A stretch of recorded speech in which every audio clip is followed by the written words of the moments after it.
বরিশালের মুলাদি পৌরসভার ৭ নম্বর ওয়ার্ডের বাসিন্দা আব্দুর রফ হাওলাদারের স্ত্রী সায়রা বেগমের করা অভিযোগকে মিথ্যা ও ভিত্তিহীন দাবি করেছেন মুলাদি পৌরসভা বিএনপির সদস্য Mohammad Shahjahan Saju Bepari. Senior staff reporter Mohammad Liton Talukdar জানান, শনিবার সকালে নিজের অস্থায়ী কার্যালয়ে CNN বাংলা টেলিভিশনকে দেওয়া এক সাক্ষাৎকারে এসব কথা বলেন তিনি।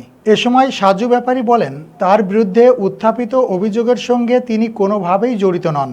অভিযোগগুলো উদ্দেশ্যপ্রণোদিত ও ভিত্তিহীন দাবি করে তিনি এর তীব্র নিন্দা ও প্রতিবাদ জানান।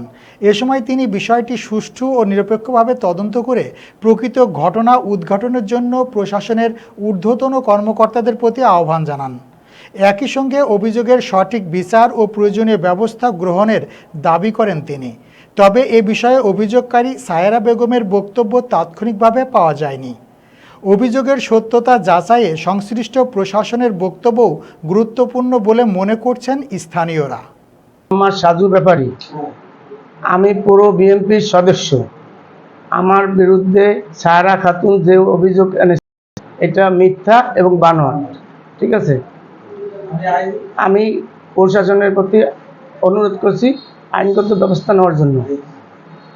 করছে এটা বানোয়াট এবং মিথ্যা। আমি প্রশাসনের প্রতি দৃষ্টি আকর্ষণ করছি, এদের সুষ্ঠু একটা বিচার চাই।